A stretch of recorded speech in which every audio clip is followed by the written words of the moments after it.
Welcome back to another episode of Haunted and Historic Australia. This episode we're looking at David Lennox, his bridges, as well as some parts of Parramatta that have been since forgotten. The very first year that the first fleet arrived in Port Jackson, David Lennox was born. It was 1788 in the Scottish town of Ayr. It is most likely that David grew up looking at the Ayr Bridge that is said to date back earlier than the 12th century, that was many arch shapes across the Ayr River. It may have also piqued his interest in bridges originally. In his early years as a young man, he was a stonemason, then a foreman to Thomas Telford, and used for the construction of the overbridge across the Severn in Gloucester, as well as the Menai Bridge, the first suspension bridge ever made, in Wales. So even really early in his career, he had a lot to do with bridges. He was associated with bridges for 20 years in England, until the death of his wife Jane in 1828, leaving him with 2 daughters to raise. As well as the economic crisis at the time, this prompted him to move to Australia, to the new colony of New South Wales, to provide a new life for his daughters Mary and Jane. Now, David Lennox, at 45 years, arrived in Sydney in the August of 1832, aboard the ship Florentia. He did not bring his daughters as yet. Due to not having a job straight away, he decided he'd leave them there in the care of his sister Janet, probably so they could continue their schooling too, until he had set himself up in New South Wales. It wasn't long before he had a job and gained employment with the Surveyor General Sir Thomas Mitchell. It wasn't also long before his status from England reached New South Wales, and he was fully recognised as the brilliant man he was. In 1833, Governor Richard Burke appointed him as Superintendent of Bridges. This was within the year that he arrived. This was the beginning of what would be the construction of many bridges in Australia that still stand today. Now, the first bridge that he worked on was the now historic Lennoxs Bridge, constructed in 1833. It was named Lennox Bridge as a nod to David, but it also goes by the name Horseshoe Bridge for its shape.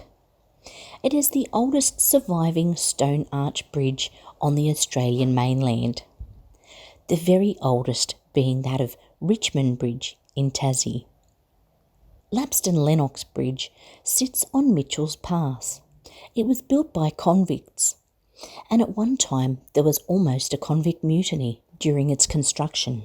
The bridge was on the direct route to Blue Mountains that was originally set up back in the day by William Cox. It was closed in approximately 1960 after the Great Western Highway was rerouted across Knapsack Gully and up via the Knapsack Viaduct. It was for 93 years the main route to the Blue Mountains. Now closed, it lay for around 10 years abandoned. It was restored in the 1970s and reopened to the public in 1982. Since then, though, it only really gets attention from locals and tourists coming along to have a look at the bridge. We attempted to see Lennoxs Bridge earlier in the year, but due to flooding, Mitchell's Pass Road was closed. So we definitely endeavour to go back and have a look when it's a little drier. Next on David's to-do list was the Lansdowne Bridge over Prospect Creek in Lansdowne, which opened on Australia Day, the 26th of January 1836. Another convict-built bridge of sandstone.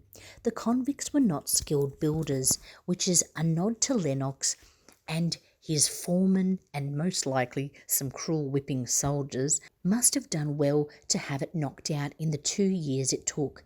Originally, a convict stole the inscription plate that was going to be put on the bridge, but it was later recovered. Lennox based this bridge on the overbridge that he'd helped Thomas Telford build in Gloucester. The Lansdowne Bridge still stands today. It's heritage listed and cars still cross it, although the heavy traffic of the Hume Highway is now directed through another similar bridge. The Lennox Bridge takes traffic going in one direction and the other bridge takes traffic going in the opposite direction. This is David Lennox's bridge at Lansvale, Lansdowne to be technical. 1836, the 26th of January 1836 it opened. It travels, the cars that travel along here be in excess of 1 million a year, I'd say. You know, there'd be thousands a day been travelling across this bridge for many, many years, and it still holds its own. That's just that's pretty much the expert architecture of bridges that Mr. Lennox was renowned for. So here it is, 1836. David Lennox's bridge at Lansdowne. This is the secondary bridge. This bridge here that we're on is the second bridge. This is travelling. It's travelling west, eh? Yeah, it's supposed to be. This is travelling west. This is 1957 Department of Main Roads bridge. This one. That's the bridge that travels west on the Hume Highway, and David Lennox's bridge here is the one that travels east. What's that mud there? Is the one that travels east towards the city. And what a piece of architecture it is. David Lennox's bridge. David Lennox, this is a part of our 3-part series of David's bridges, starting in Parramatta. Then we're here at Lansdowne. Get ready though. And we're here at Lansdowne, and then we're going to go up to Lapston afterwards, and we'll come back and yeah, I got that side. So this is part of his bridge expertise here at Lansdowne. Before David had time to scratch himself, he was directing convicts to build the third Lennox Bridge, this one Church Street, Parramatta, over the Parramatta River. It was to replace the jail bridge when Parramatta's first jail was at St Alfred's Park in 1798. It wasn't the first bridge, the jail bridge. There was actually a bridge before that, but it was destroyed in the floods of 1795. The rickety old bridge, made of timber, was then maintained again in 1804 before the jail relocated to Dunlop Street in 1842. The Lennox Bridge at Parramatta still stands today and has seen many changes, especially over the last 2 decades. Lennox must have experienced enough change in his life. David Lennox had the foresight to not scrap the jail bridge completely, but to build his bridge around or over the top of the jail bridge foundations. Ensuring it was as strong as it could be, he kept the original foundation underneath, so as that possibly in the future they could see how it was all started out. And that's just what happened. I believe it was 2014, the Council of Parramatta decided that it needed an upgrade, the Lennox Bridge. So instead of just going ahead and getting heavy machinery to just drag away what they didn't want, they acquired the help of historians and archaeologists to have a look around the area and ensure that anything of value from days gone by was salvaged. And they made the discovery of the jail bridge underneath Lennox Bridge. Parramatta Council, along with the Historical Societies of Parramatta and surrounding, have gotten together to do a little piece of history underneath the Lennox Bridge. What started out as an upgrade to the bridge and thoroughfare for people to walk through along Parramatta River is now a little piece of history for all to see.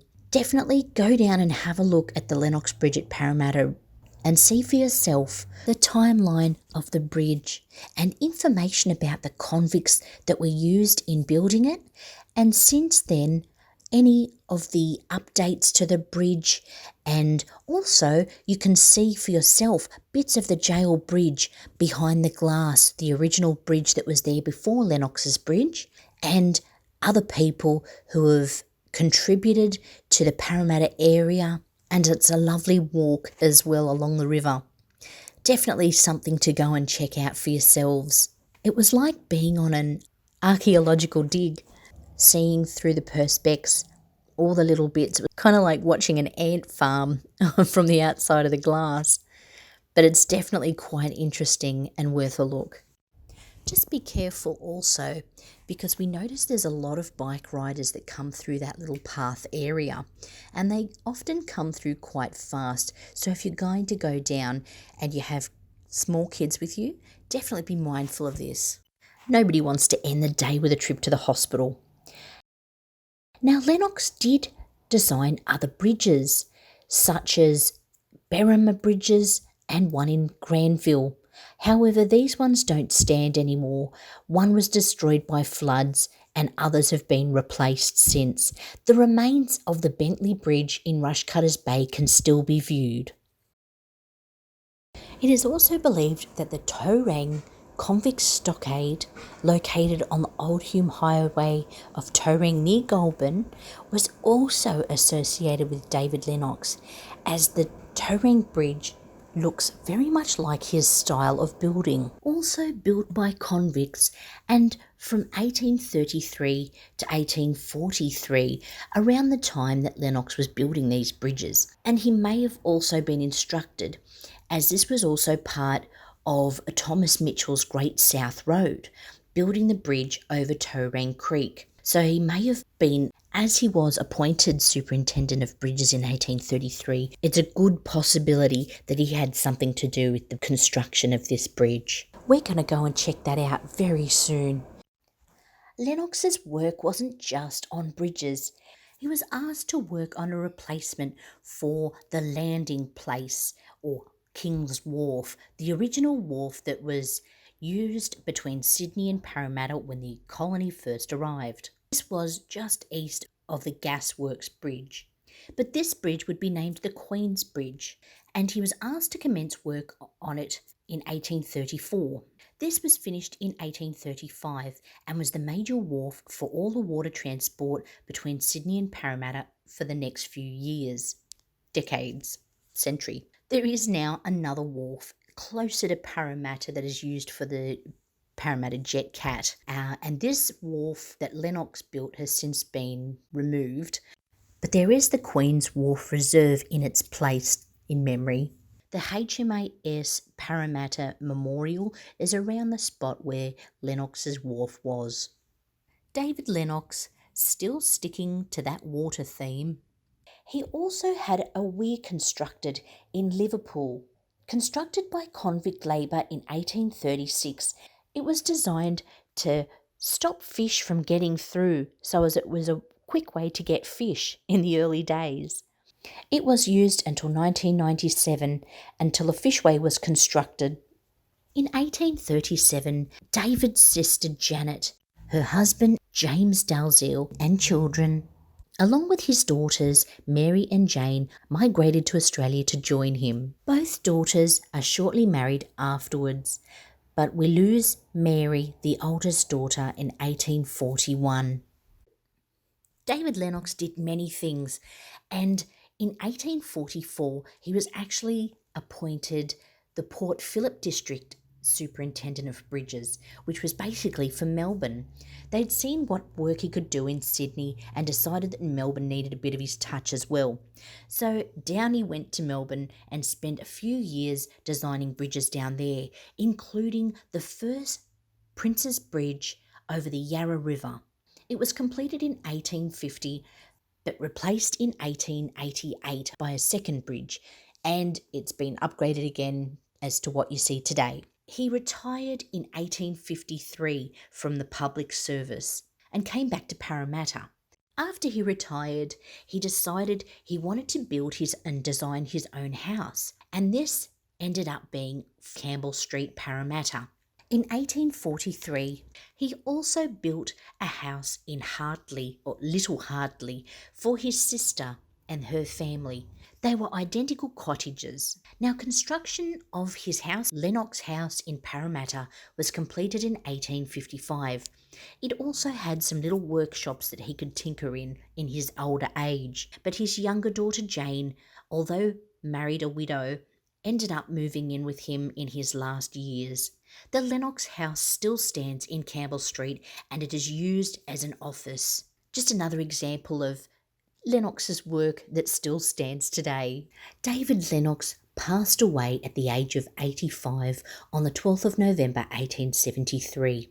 It would have been in the Parramatta area, as it is said that he is buried in St John's Cemetery, which we've been to. However, at the time of his burial, for some reason, there was no inscription on his tombstone. Perhaps they were going to get back to it at a later time, but didn't.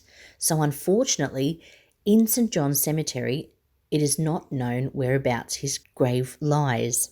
But he would definitely be there, as it was the earliest cemetery, and many prominent people were buried there. We would very much like to go back to St John's Cemetery and see if we can get up into that back left-hand corner where it was very overgrown last time we went, and see if possibly there is a tombstone without an inscription on it. Either way, David Lennox was a remarkable man, as it's clearly evident in his work that is still around over 100 years after the man died, and his name is well spoken today. I imagine we'll get up to Lennoxs Bridge at some time in the near future, as well as visiting some of the other places where David Lennox was involved, especially Torang. We want to go and check that out too. But also the Parramatta boundary boulders that were created 1839, and they were around the boundary of Parramatta back in the day, and they're kind of strewn out around the Parramatta area. So we're definitely going to check that out and hunt those down as well. But we do hope you enjoyed this episode. Stay tuned for many more, including unearthing the original hospital in Parramatta. Don't forget to like, subscribe and share, and always comment, as well as hit that notification bell so you're aware when we're putting up more videos.